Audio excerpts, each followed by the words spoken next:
Good evening, everyone. My name is Jenn Keaton. My pronouns are she, her, and hers, and I'm a member of the Worship and Music Committee. It is my pleasure to welcome you to our virtual Christmas Eve service with First Parish Plymouth congregation. This service will be posted on Facebook and on YouTube. At the end of our service, we will sing Silent Night. To hold with tradition, we will each light a candle. You will need a candle and something to light it with. Service will be conducted by our minister, Reverend Lavoie, with our music director, Sandi Hammond, and our technical director is Paul Melville. Whoever you are, whomever you love, whatever you believe, wherever you are on your journey, come walk with us this hour. Let us walk together this hour.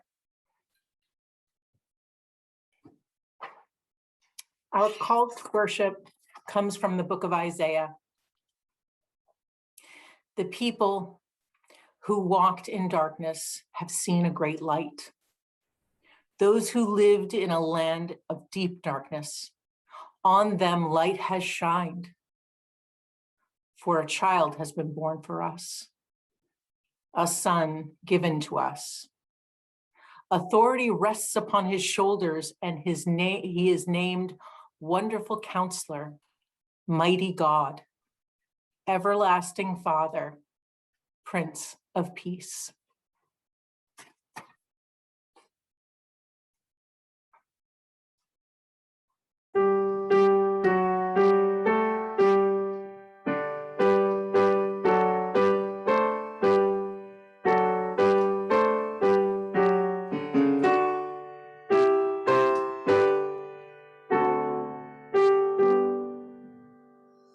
Oh, come, all ye faithful.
Good morning, everyone.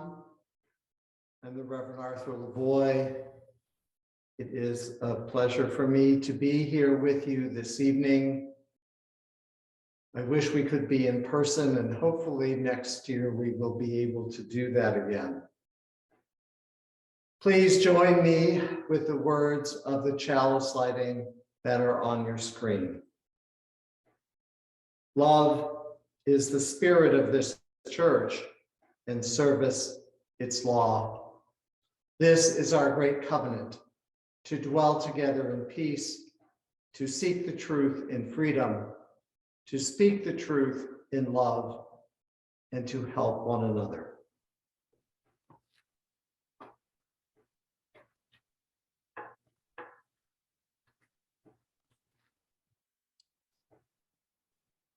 Good evening, everyone.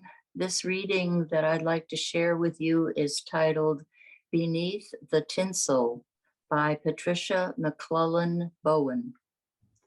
We have come here seeking Christmas, searching outside ourselves for what can only be found within. We will not find Christmas here unless we have brought it with us.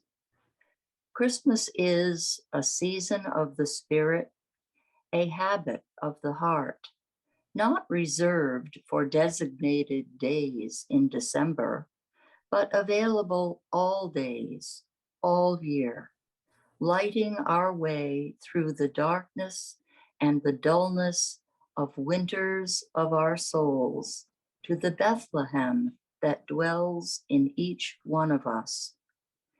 There, a star shines in spite of ourselves and the absurdities and the ironies of our existence.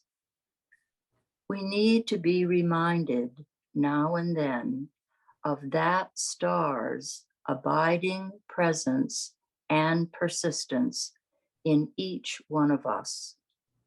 That star has led us here on this holy night, where all is calm, all is bright. Here we pause, if only for a moment, in the midst of holiday madness, to listen for the angel voices that sound softly inside each of us, proclaiming the truth of Christmas that lies beneath all of the tinsel and glitter of getting and spending, the ho-ho-hos that quickly become, for many of us, bah humbugs. As we pause here on this winter's eve, let us listen quietly to those whispers of Christmas truth, of the gifts of Christmas that cannot be got or bought or sold, but can only be freely received and gladly given, shared with ourselves and with others.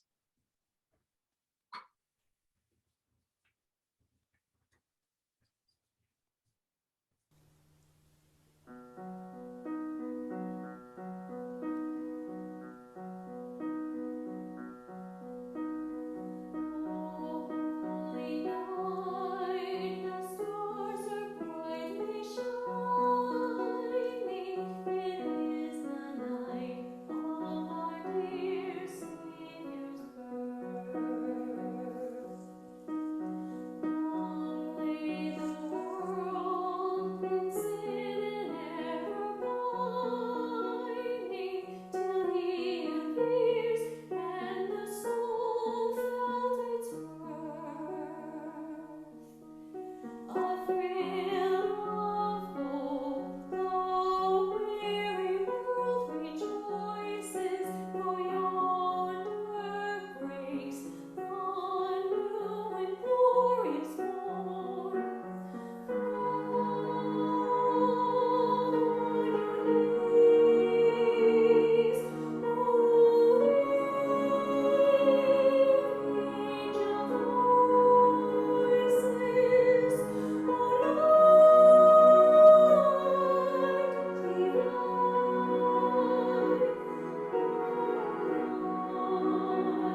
Hello, I am Deb Keller-Wood. My pronouns are she, her, and hers. Lo the Star by Robert Walsh. Here is something very few people know about. There are many wonderful times in a year of being a parish minister, but there is nothing that quite compares to a certain moment towards the end of the Christmas pageant. There before me is the babe nestled in straw. Around him are his parents, shepherds, angels, a variety of friendly beasts. 3 oriental monarchs are slowly advancing down the center aisle. Hundreds of people watch quietly by candlelight, and I read. They departed, and lo, the star which they saw in the east went before them. Over my head suddenly shines the star. I get turned on as much as the star does, and I'm not sure why. Is it the drama of the moment? Is it the surprise, which I imagine that only I know is coming? Is it the power of the epiphany, the divine presence breaking through into the world? Is it the momentary illusion of control that heavenly bodies respond to my word? My word. Anyway, this was the year the star didn't go on at the right time. I experienced a technical difficulty. Upon the intonation of lo, I pushed the little switch on my right hand, but over my head, the light did not shine. I recovered quickly, and at the end of the verse 11, gold, frankincense, and myrrh, I glanced over my shoulder, confirmed my worst suspicions, and pressed the switch through another cycle. And then the people who sat in the darkness saw a great light. This is a moral tale, and here are its lessons. First, my control over the cosmos, or much anything else for that matter, is indeed an illusion. Second, things often turn out well in spite of my inability to control them. Third, if the divine presence breaks through, the timing is up to it and not me. And the best I can do is to stay loose enough to be open to it.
Why Not a Star by Margaret Gooding.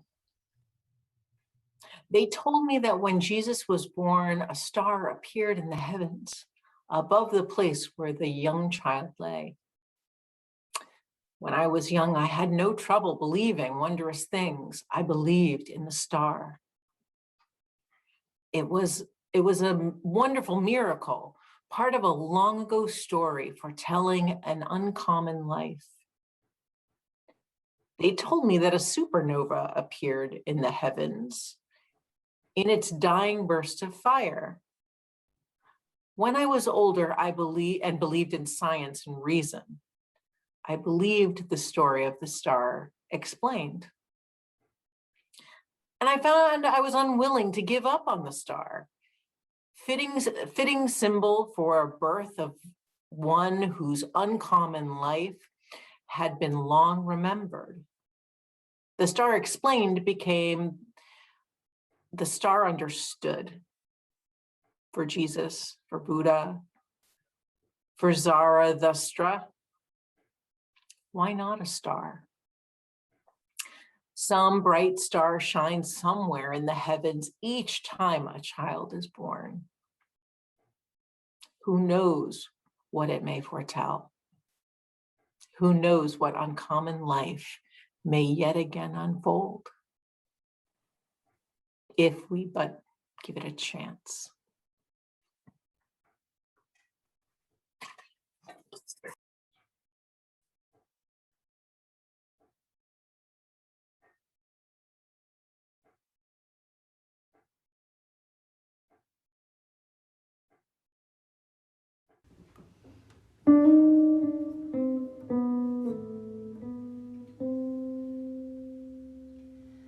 What child is this who lay to rest on Mary's lap is sleeping?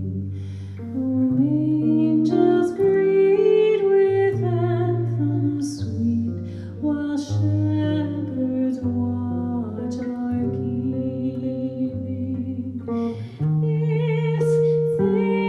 This is Christ the King, whom shepherds guard and angels sing. Haste, haste to bring him Lord, the babe, the Son of Mary.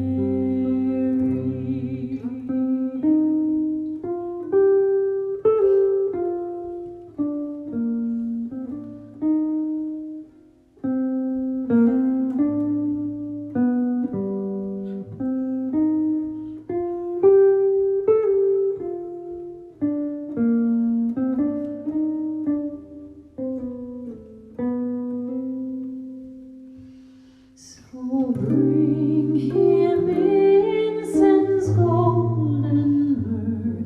Come, peasant king, to own him. The King of kings salvation brings. Let loving hearts enthrone him.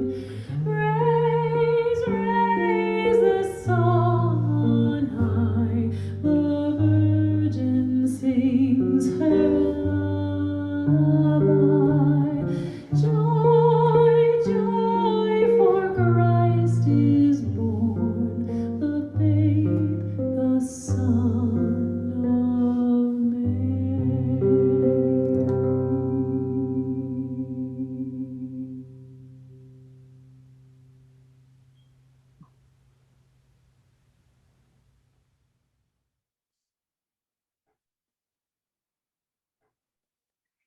Angels in Small Places by Kay Frazier.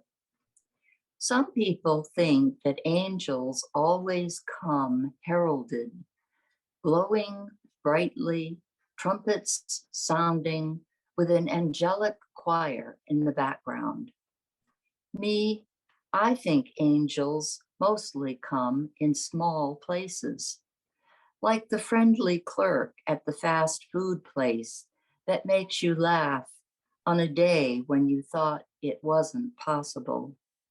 the homeless man in the shelter who teaches you about the portability of dignity, the friend who refuses to stop caring as you become a teary mess, the acquaintance who drops just the right word at the right time and makes a bridge of hope. Sometimes your angels don't even need to be alive anymore to give aid. I hardly think my great-grandmother qualifies for typical angel or saint material. Married 3 times, she outlived 2 husbands and kicked a third out when she lost patience with his alcoholism. When she died at 85, she left me an engagement ring from another fellow who wanted to marry her. She declined, saying she'd had enough of marriage. But she never tired of loving. She knew how to build hope.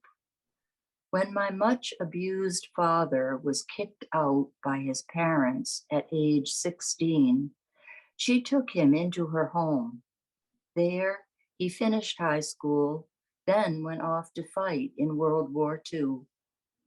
Shortly after my parents married, she asked them to move in with her to help her out. She gave him enough love so that he loved also. I was fortunate enough to live with my great-grandmother for the first 4 years of my life. One of my favorite pictures of her was taken outside with my brother sitting on one side of her and me on the other. I'm holding on to her skirts and looking out, seeing what there is to explore out there. Under her tutelage, I climbed to the top of the kitchen cabinets, frightening my mother out of her wits, but avoiding any harm to myself. I followed the dog into the woods and safely back out. Where my mother feared, my great-grandmother had tired of fear and decided she was through with it at her advanced age. For various reasons, I was very troubled and confused as a young adult in college. One night, I dreamed it was the year 1890, and I was 25, the same age as my great-grandmother. She let me rest inside her mind as she danced and laughed and rejoiced in life. The next day, I was calm, as if the storm had passed, leaving me weaker, but still standing. I'm still not quite sure if it was really a dream or if she came back one last time to help. If I'm very lucky and work at it, maybe I can leave a little bit of that kind of legacy for someone else.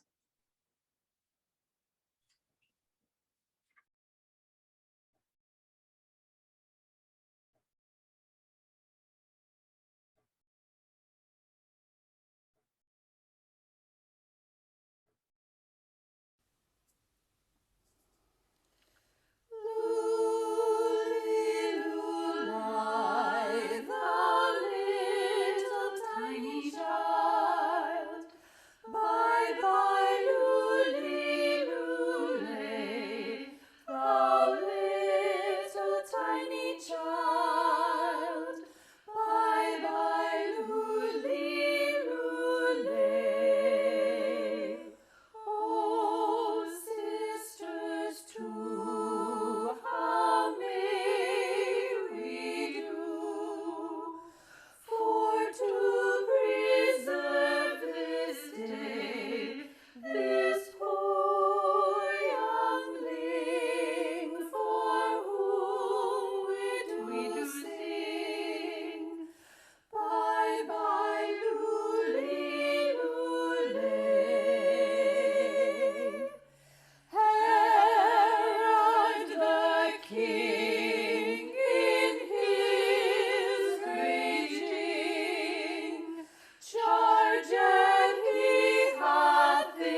One of You by Carl Scoville.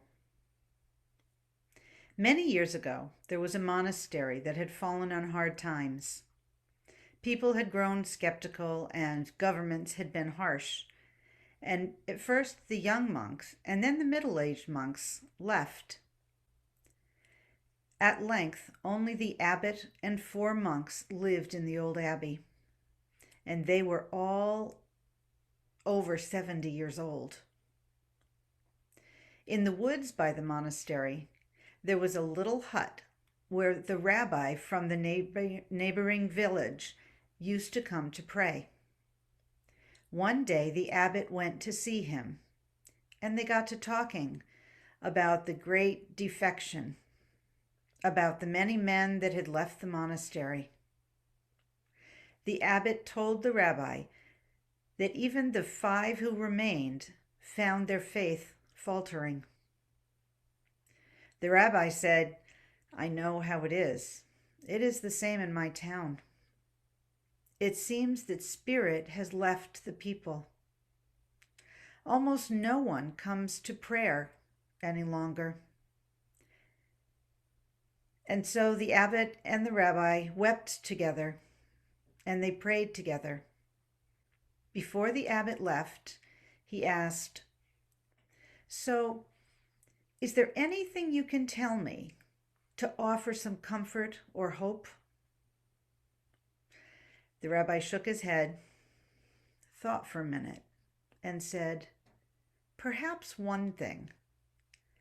I can tell you that the Messiah is one of you."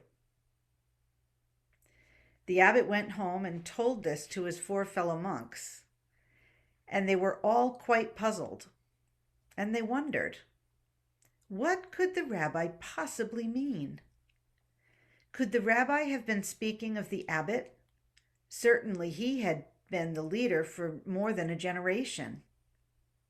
On the other hand, he could have meant Brother Thomas.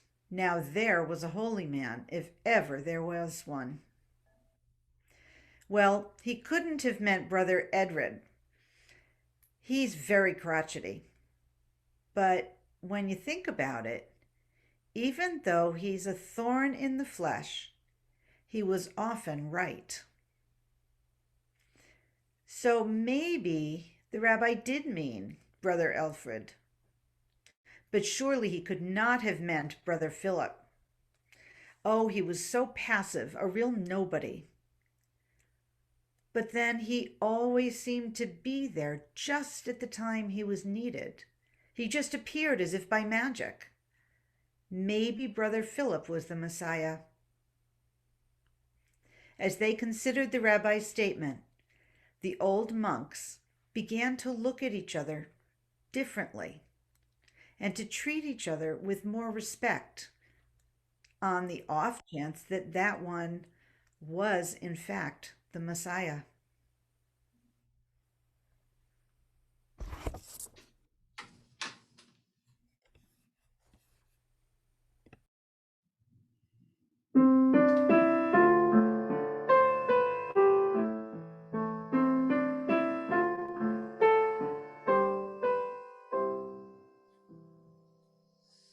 Within the shining of a star, we catch a glimpse of who we are. In every infant born we see the hope of our nativity.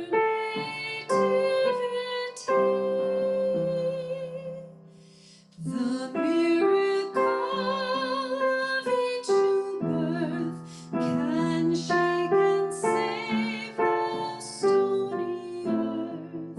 Triumphantly the newborn's cry strikes a ghost from the waiting sky.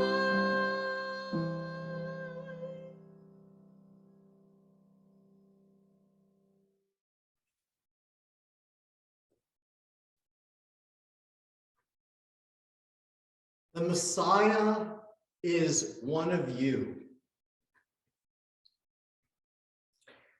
That's not a proclamation you hear very often, is it? A couple of months ago, when I decided to center my homily around that story of the rabbi telling the abbot that one of those 5 monks was the Messiah, I anticipated being in the sanctuary with all of you present and being able to look into each of your faces as I repeated the words, "The Messiah is one of you." The word Messiah is reserved for someone who saves other people. And I would suggest that it doesn't have to be some grand gesture that saves thousands of people. We have all been saved. If we think about it, if we think about the people who have touched our lives, we have all been saved at some point by ordinary people who went out of their way to offer something that helped and assisted us, that changed the course of our lives. Today, I'm actually thinking also of first responders and medical workers during this pandemic who have sacrificed so much for sick and dying people. Kay Fraser's reading reminds us that the messiahs, the angels in our lives, don't have to produce large cataclysmic events or be heralded by a giant star or a choir of angels. That star, that choir of angels abides within each one of us, waiting for us to shine forth in our own angelic wonder. Of course, the proclamation should be, look around, because all of you are the Messiah. The Messiah is all of you. There's no one person who owns that role. We all carry within us a piece of divinity, a part of the sacred. Jesus, whose birth we honor tonight, was one of the people who knew how to embody and to manifest this sacred presence. It's the thing that made him so remarkable. He knew just what to say to heal a broken heart. He knew what to do to heal a broken body. He knew how to see the value of every person he encountered. He and other great spiritual teachers can show us something about healing and valuing and being a sacred presence because of the great messages that he brought, that they bring. That message is that we all have the capacity to do this holy work. We can all be the Messiah, to someone anyway. We can all be the ones who have come to offer hope and blessing, love and healing to a broken people in a sometimes harsh, unforgiving world. Let's all take a few moments to think of the people living and dead who've been important in our lives. Think of family members and friends, teachers and mentors, neighbors, folks in this or other church congregations, the people you work with, the people you meet on the street or on the train each day.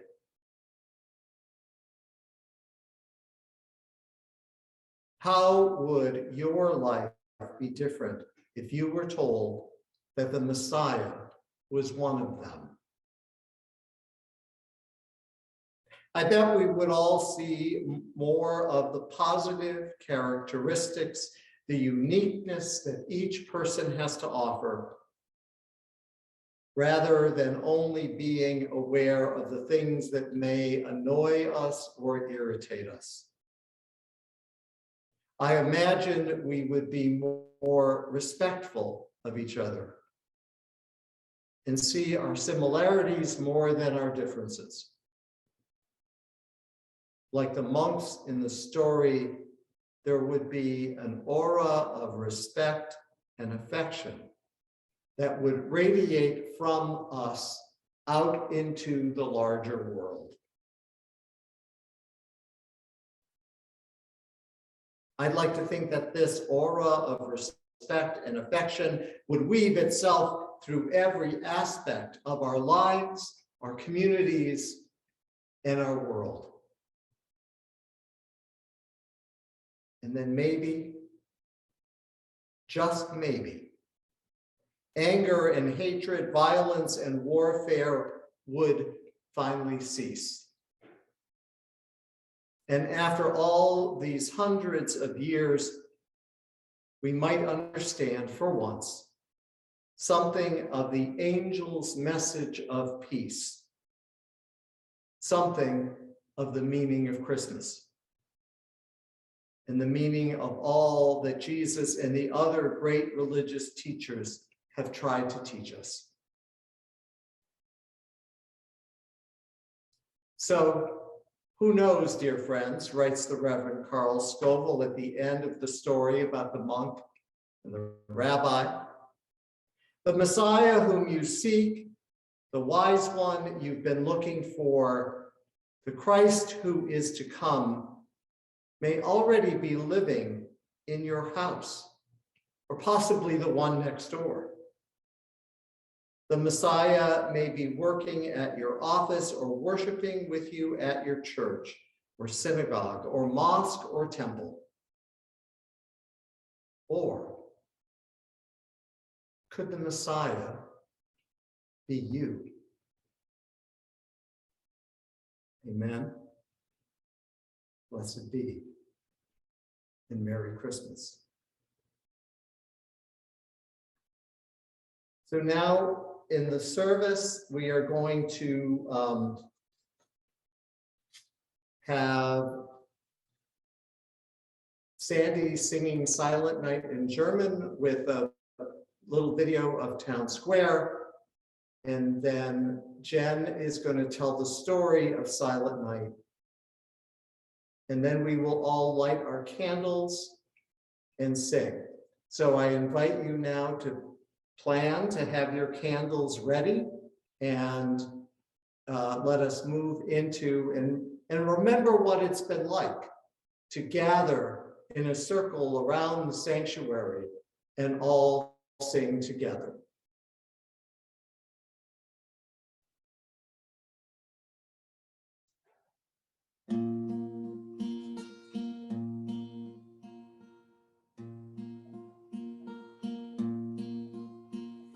Stille Nacht, heilige Nacht, alles schläft,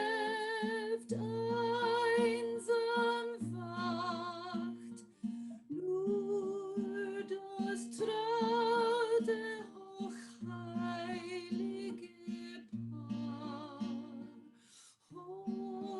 Der Knab im lockigen Haar, schlaf in himmlischer Ruhe,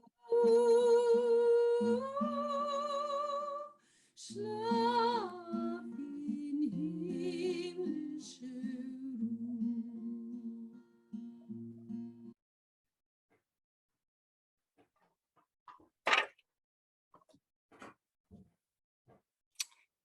On December 24th, 1818, the curate of a parish in Obendorf, Austria, Joseph Moore, gave a poem he had written to a friend of his.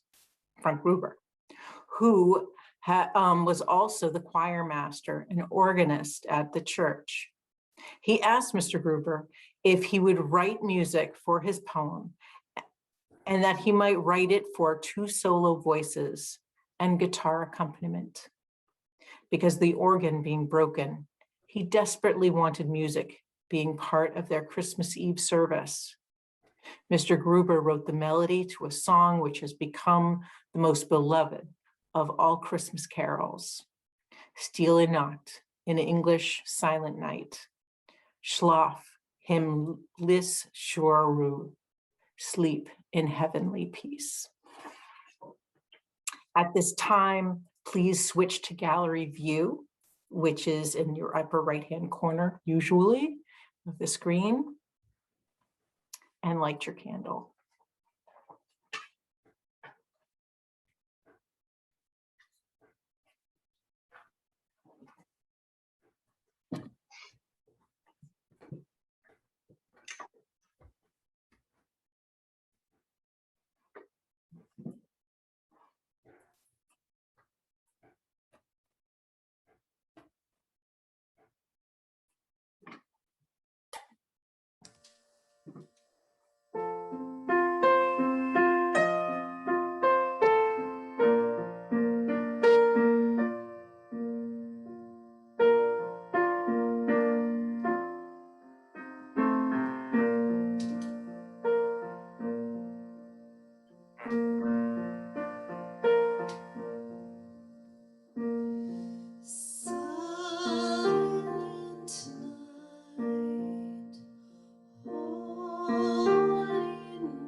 As we come to the end of the service, I want to thank everyone for being here and thank everyone who worked so hard to put this together, especially Paul and Sandi. It's so wonderful to be able to have this opportunity to be with each other virtually, even when we cannot be together in person. Please leave your candles lit, and after the end of the benediction, we will blow out our candles together. The Reverend Howard Thurman was an African-American minister in the later part of the 20th century, mid to late 20th century, who pastored a wonderful church in San Francisco that was a multiracial, multi-ethnic church, and very much theologically like Unitarian Universalist churches. And he was a great writer and preacher, and I offer you his Christmas benediction tonight. When the song of the angels is stilled, when the star in the sky is gone, when the kings and princes are home, when the shepherds are back with their flock, the work of Christmas begins. To find the lost, to heal the broken, to feed the hungry, to release the prisoner, to rebuild the nations, to bring peace among brothers and sisters, to make music in the heart. Amen, and Merry Christmas to all. Please take a moment to think of your special Christmas intention. An intention that is a wish for someone else, and perhaps an intention for yourself on how you will embody and live out the sacred presence of Christmas. And then we can all, on the count of 3, blow out our candles together. 1, 2, 3.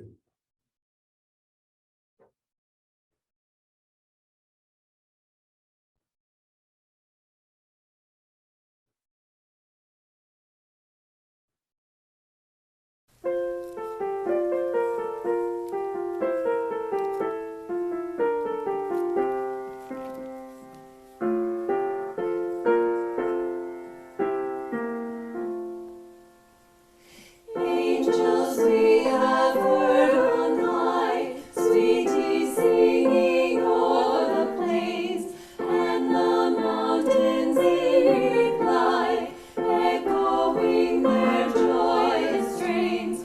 Gloria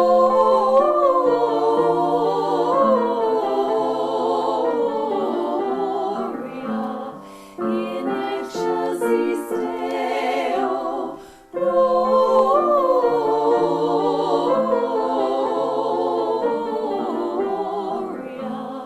in excelsis Deo.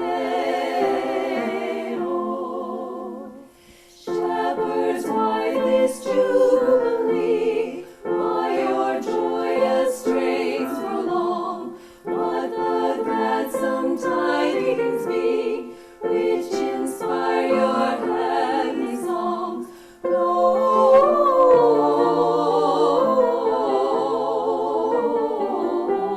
Gloria in excelsis Deo. Gloria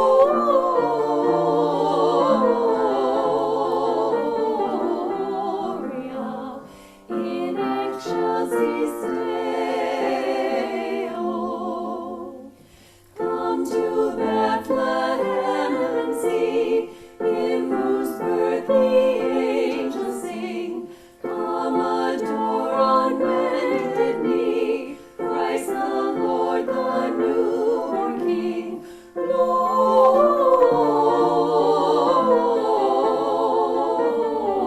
Gloria in this day.